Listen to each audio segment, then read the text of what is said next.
there guys, I'm coming at you with another champion spotlight. Now this time I wanted to focus on Rugnor Goldgleam.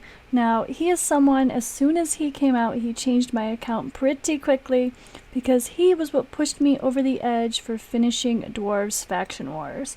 Now there's been some new champions like Underpriest, Brogni that have come out that have really make it a bit easier. But it is a hard faction to complete, and I'm going to first start off talking about why he's so helpful for Dwarves Faction Wars. I know Shadowkin hasn't come out yet, but in a matter of months it should be. I'm surprised not sooner by now, but depending on when you're watching this video, it may or not be released, or you may be in crunch time trying to finish your factions to try to get your Lydia. So Rugnor is a dwarf void champion. The great thing about him, well, there's a lot of great things about him, but he does fill the role of a lot of others, but he's void, so you don't have to worry about negative affinities. So first I want to talk about his skills. So his A1 places Leech debuff for 2 turns. Now this is great, particularly against Clan Boss. If you don't have everyone in lifesteal gear, this is the equivalent of having everybody in lifesteal gear. It makes it so much easier to gear your champions when you don't have to have them restricted into a 4-piece set that doesn't boost a particular stat. So Leech on his A1 is lifesteal gear. Now, on a note for that, you do have to pair that with War Master or Giant Slayer Masteries ideally. Now, he hits only once in his A1, so War Master is perfect for him. I have him in a pretty traditional Clan Boss build. Behind my head here is just going down to War Master. This is also what you'll use for dungeon bosses as well, or Doom Tower bosses the same. So when you're working with that Leech and you get those War Master procs, it is normally going to fully heal you against a boss like Clan Boss. Maybe not quite fully on some of the other bosses, but it's a huge help for healing. Now, what I did when I beat Dwarves Faction Wars is I put the same masteries on all of my champions. Now, this is what I mean. If there was someone that was placing a debuff like he does, they had the traditional down to Master Hexer and Sniper, Lord of Steel, and then down to War Master. Of course, Trunda, I still wanted to leave her for Arena, so I actually... Oh, sorry. What am I saying? I didn't use Trunda. You actually really don't need Trunda for finishing Dwarves Faction Wars. Gala Longbraids is a better choice than Trunda, actually. She does a bit more damage against the boss. I actually used Mountain King personally, so I had him in War Master Mastery instead of Flawless Execution or Helm Smasher. He's still in my masteries from doing Faction Wars, and I do like that I can complete it on auto. So anyway, back to Rugnor. So we have his A2, sacrifices HP equal to 15% of this champion's max HP, then fills this champion's turn meter by 75%, places a shield buff on this champion equal to 20% of their max HP for 3 turns. The shield buff cannot be removed. The HP sacrifice will happen even if it kills this champion and will ignore shield and block damage buffs. Now personally, I've never had this champion die when using this ability.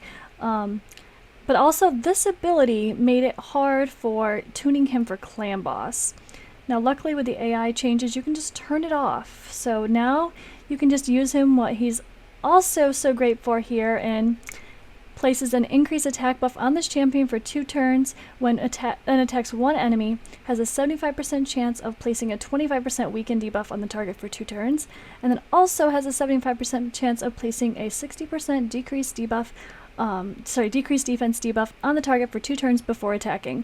So he places decreased defense and weaken on the bosses, and it's a great ability, plus an increased attack on himself. So if you actually build him with a little bit of crit, he hits pretty hard. He's really helpful. This ability is just clutch against bosses, Clan Bosses, Faction War bosses, Doom Tower bosses, all the bosses. Personally, I use him in my Spider team, which I'll show you as well. He does have a passive, decreases the cooldown of this champion's Gleam of Aravis skill by 1 turn every time this champion loses 15% health. The HP loss is accumulated and tracked over multiple turns, attacks, or hits, and is not affected by healing or other HP increases. So decreases the cooldown of this skill here, so he can use his decreased defense and weaken again. Now, I know This might make it a little tricky with tuning for Clan Boss, but the good thing about him, he is a void. I mean, decreased defense and weaken, going up more often than not a bad thing. Making sure that's always up is solid. You really want that up against the AoE smashes or going against the Doom Tower bosses and Faction War bosses is super helpful. And Spider. Now, I like him because he's a single target decreased defense and weaken. This is why I like him for Spider. If you're doing a strategy like AoE HP burn, you want the Spiderlings to burn. You don't want to kill them. You want to just let them burn, and they need to tick off and do their damage. So he's actually perfect for that because he just places decreased defense and weaken on the boss only, not on the Spiderlings, so they can stay alive and do their burns. So I'm gonna go into my kit here. I do have him built with a little bit of damage here. We have I do have crit rate gloves, HP chest. Now, Dwarves Faction War, there's a reason that I have HP chest down here. And I do have speed boots. But I did get some good rolls on attack, so I'm like, this isn't going to hurt. It's going to help him do more damage. We just have a little 5-star blue shield over here, defense rolls. And we have HP, defense speed. Nothing crazy here. I mean, I got a couple good pieces, but I mean, some of this gear is better than my others. I'm not going to lie. But yeah, we have accuracy, HP, HP.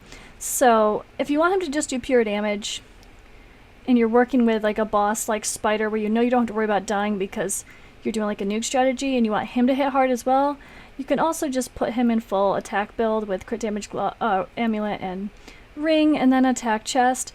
But honestly, the way I like to use him, he needs HP. So if you're trying to beat Dwarves Faction War level 20, 21, excuse me, the boss ignores defense. So by ignoring defense, you know you need your HP really high. So I didn't actually worry too much about defense. I got a little bit of stats mixed in.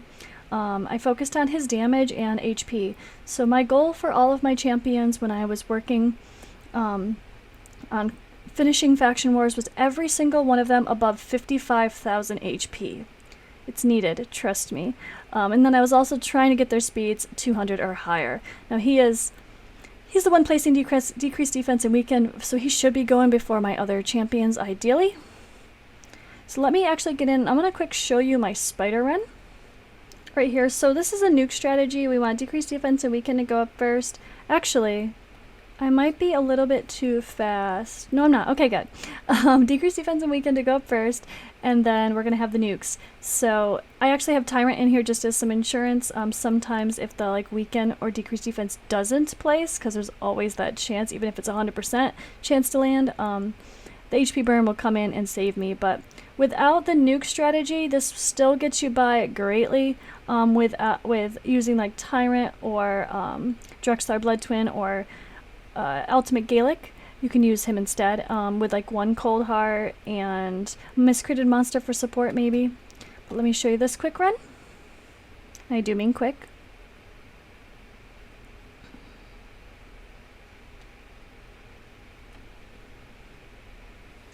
In there with the decreased defense and weaken, boom. The animation's slow, 10 seconds before everyone else is even going. This is my fault. I need to get everyone going a little bit faster. But boom, 14 seconds, Spider 20.